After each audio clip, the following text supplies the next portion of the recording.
আমাদের দেশের সবথেকে গুরুত্বপূর্ণ নেগলেক্টিং একটা বয়স হচ্ছে বয়স্করা। সাধারণত ৬০ বছরের উপরে চলে গেলেই আমরা মনে করি এটা কর্মঠ না, এবং আস্তে আস্তে যত বয়স বাড়তে থাকে ফ্যামিলি মেম্বাররাও তাদের থেকে দূরে সরে যায় এবং ওনারা নিজেরা মনে করেন যে তাদের চাহিদা অনুযায়ী কোনো কিছুই আমরা সন্তানরা পূরণ করতে পারছি না। এই বয়সে আর একটা বড় জিনিস হচ্ছে একটা মানুষের শরীরের যে চাহিদা, খাবারের যে চাহিদা এবং খাবার খাওয়ার পরে হজমের যে ধারাবাহিকতা, এটাই কিছুটা ঘাটতি থাকে। অর্থাৎ যে মানুষটা অ্যাডাল্ট অবস্থায় সব ধরনের খাবার খেতে পারত, সাধারণত বয়স্ক হয়ে গেলে সে আর সব ধরনের খাবার নিতে পারে না। সাধারণত এই বয়সে দেখা যায় প্রচুর পরিমাণে অনেক ধরনের রোগ অবস্থা হতে পারে। কারো ডায়াবেটিস হতে পারে, হার্টের সমস্যা হতে পারে, প্রেশার হতে পারে, স্টোমাকের কিছু সমস্যা হতে পারে।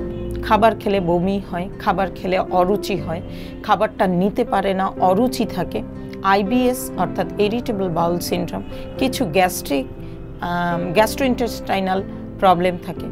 এই বিষয়গুলোর দিকে কনসিডার করেই বয়স্কদের অর্থাৎ জেরিয়েটিক ডায়েটটা খুব ইম্পর্ট্যান্ট।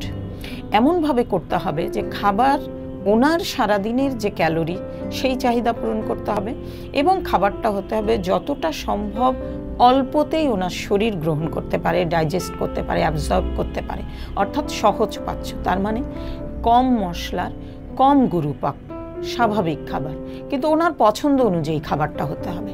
তবে হ্যাঁ, তার রোগ অনুযায়ী, তার রিপোর্টস অনুযায়ী যে খাবার তাকে নিষেধ করে, ধরেন একজনের ডায়াবেটিস আছে, তিনি মিষ্টি খেতে পারবেন না, তো তাকে মিষ্টিটা বাদ দিয়ে তার পছন্দ মতো অন্য যে কোনো খাবার দিতে হবে। তবে এই বয়সে শরীরে ফ্যাট ডিপোজিশনের রেটটা খুব বেশি থাকে, যার কারণে স্যাচুরেটেড ফ্যাট যেমন খাসি গরুর মাংস, ঘি, বাটার, মায়োনেজ, মার্জারিন, প্রেশার যদি বেশি থাকে চিজ, পনির, সল্ট জাতীয় খাবারগুলো একদম বাদ দেওয়া উচিত।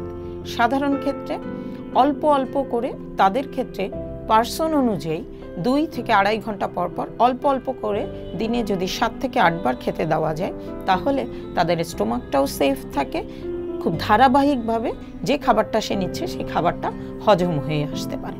এবং এভাবে যদি আমরা পরিবারের অন্যান্যরা, বাবা মা বা এই বয়স্কদের প্রতি একটু খেয়াল নেই, তাহলে তাদের স্বাস্থ্যও ভালো থাকবে, ওনারা কর্মঠ থাকবে এবং সবচেয়ে ভালো, আপনি যদি প্রতিদিনের চাহিদা পূরণ করতে পারেন, তার রোগ এবং রিপোর্ট ঠিক রাখতে পারেন, তাহলে খুব সহজেই একটা বয়স্ক মানুষ বিছানায় পড়ে যায়।